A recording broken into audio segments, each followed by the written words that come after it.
윤익은 경찰청장 후보자 인사청문회에서 김순호 초대 경찰국장에 대한 자격 논란이 불거졌습니다.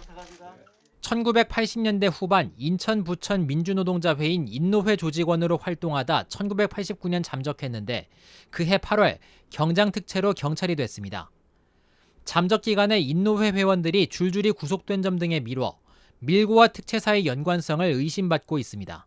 2년 반 만에 경사로 특별 승진을 합니다. 민주화운동을 탄압한 그런 공로를 인정받은 것 같습니다. 행안부 파견을 취소하고 복귀를 명해야 된다고 생각하는데 이에 대해 윤 후보자는 추천 과정에서 해당 내용을 알지 못했으며 행정안전부와 협의해보겠다는 입장을 밝혔습니다.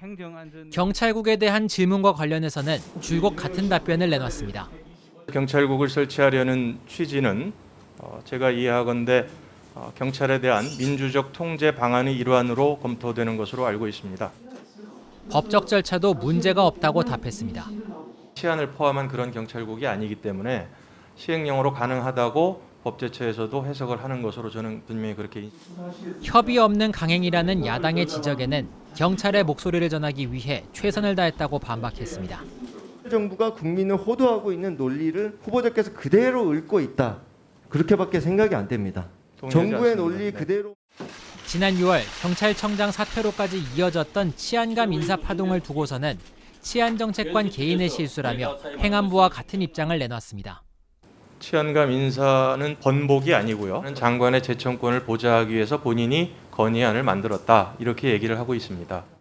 전국 서장회의를 주최한 류사명 총경에 대한 대기 발령을 두고서는 진행에 위법 우려가 있어 특단의 조치를 한 것이라고 설명했습니다. 대우조선해양 사태 당시 이상민 장관이 주재한 경비대책회의가 장관이 할 수 없는 치안 업무라 위법한 것 아니냐는 지적에는 당황하기도 했습니다. 직무 대행하는 상황에서 사실은 냉정하게 이런저런 깊이 있는 판단을 못한 건 맞습니다. JTBC 홍지용입니다.